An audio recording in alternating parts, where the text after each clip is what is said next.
അങ്ങനെ നമ്മൾ ടൈഗർ ടോപ്പിയിലെത്തി കേട്ടോ. ഇവിടെയാണ് നമുക്ക് ബ്രേക്ക്ഫാസ്റ്റ് അവർ അറേഞ്ച് ചെയ്തിരുന്നത്. ബ്രേക്ക്ഫാസ്റ്റ് നമുക്ക് ബൊഫേ ആയിട്ടാണ് അറേഞ്ച് ചെയ്തിരുന്നത്. നമ്മൾ ഇന്ത്യൻ ബ്രേക്ക്ഫാസ്റ്റ് ആയിരുന്നു സെലക്ട് ചെയ്തിരുന്നത്.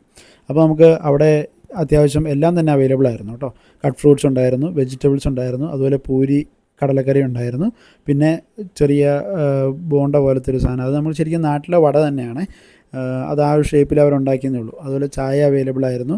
അതുപോലെ ദോശയ്ക്ക് സ്പെഷ്യൽ കൗണ്ടർ ഉണ്ടായിരുന്നു, നമ്മൾ ചെല്ലുമ്പോൾ ചൂടോടെ ദോശ ഇട്ട് തരും. പിന്നെ അതുപോലെ നമുക്ക് ഓംലെറ്റോ ബുൾസയോ എന്തെങ്കിലും വേണമെങ്കിൽ നമ്മളവിടെ പറഞ്ഞു കഴിഞ്ഞാൽ അവർ നമുക്ക് അതും പ്രൊവൈഡ് ചെയ്യും കേട്ടോ. പിന്നെ ഇവിടുത്തെ ഒരു പ്രത്യേകത എന്ന് പറഞ്ഞ ഇതാണ്, നമ്മൾ ഈ ഫുഡ് കഴിച്ചുകൊണ്ടിരിക്കുന്നതിൻ്റെ ഒരു സൈഡ് ഫുൾ ഗ്ലാസ് ഇട്ടേക്കുക.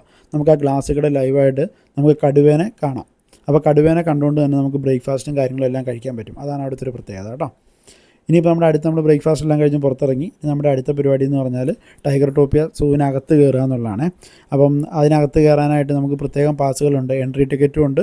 പിന്നെ അത് കൂടാണ്ട് തന്നെ ടൈഗറിൻ്റെ കൂടെ ഫോട്ടോ എടുക്കാനായിട്ട് ഒരാൾക്ക് 400 ബാത്ത് വെച്ചിട്ടാണ് എടുത്ത് വരുന്നത്. 400 ബാത്ത് എന്ന് പറയുമ്പോൾ നമ്മുടെ നാട്ടിലെ ഏകദേശം 1200 രൂപയുടെ അടുത്ത് വരും കേട്ടോ. അപ്പം അങ്ങനെ നമ്മൾ പാസ്സെല്ലാം എടുത്ത് അകത്തേക്ക് കയറി. ഈ പാസ്സെല്ലാം നമ്മുടെ പാക്കേജിൽ ഇൻക്ലൂഡ് ആയിരുന്നേ. അപ്പോൾ അങ്ങനെ നമ്മൾ പാസ്സെല്ലാം എടുത്ത് അകത്ത് കയറുമ്പോൾ നമ്മൾ ഇതുപോലൊരു വണ്ടിയിലാണ് കൊണ്ടുപോകുന്നത്. അകത്ത് കയറി ഒരു കുറച്ച് ദൂരം പോകാനുണ്ട്. അപ്പോൾ നമ്മൾ ഇതുപോലൊരു വണ്ടിയിൽ നമ്മളിവിടെ കൊണ്ടുവന്ന് നമ്മൾ ഈ ടൈഗറിൻ്റെ കൂടെ ഫോട്ടോയും കാര്യങ്ങളെല്ലാം എടുക്കാനുള്ള ഡെസ്റ്റിനേഷനിൽ അവർ കൊണ്ട് ഡ്രോപ്പ് ചെയ്യും കേട്ടോ. അപ്പം ഇങ്ങനൊരു സ്ഥലത്താണ് നമ്മളെ കൊണ്ടുപോയി വിടുന്നത്. ഇവിടെ പല ആക്ടിവിറ്റീസ് ഉണ്ട്. നമുക്ക് തേളിൻ്റെ കൂടെ ഒന്ന് ഫോട്ടോ എടുക്കാം, അതുപോലെ ടൈഗറിൻ്റെ കൂടെ എടുക്കാം, സിംഹത്തിൻ്റെ കൂടെ എടുക്കാം, അങ്ങനെ കുറേ ഓപ്ഷൻസ് ഉണ്ട് കേട്ടോ. അപ്പോൾ നമ്മൾ സിംഹത്തിൻ്റെ ടൈഗറിൻ്റെ കൂടെയൊക്കെയുള്ള ഫോട്ടോസ് അടുത്ത ദിവസങ്ങളിൽ തന്നെ റീലായിട്ട് വരുന്നതായിരിക്കും കേട്ടോ. പിന്നെ ഈ കാണുന്നത് എന്താണെന്ന് ചോദിച്ചു കഴിഞ്ഞാൽ, ഇവിടെ നമുക്ക് ടൈഗറിന് ഫീഡ് ചെയ്യാനൊരു ഓപ്ഷനുണ്ട്.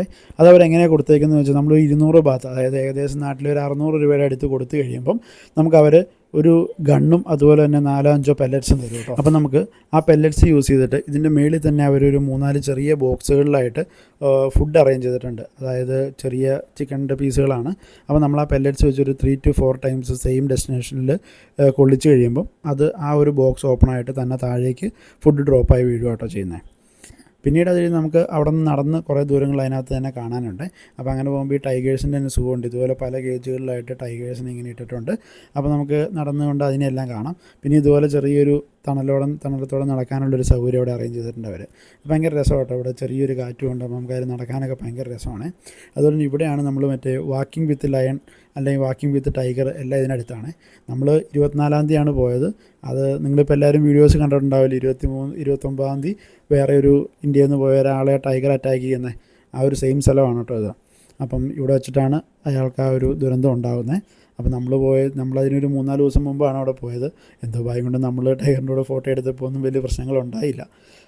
എന്തോ ദൈവം സഹായിച്ച് അങ്ങനെ ഒരു അനുഗ്രഹം നമുക്ക് കിട്ടി. അപ്പം അത് കഴിഞ്ഞ് നമ്മൾ നടന്ന് കാണുമ്പോൾ ഇതുപോലെ ചെറിയ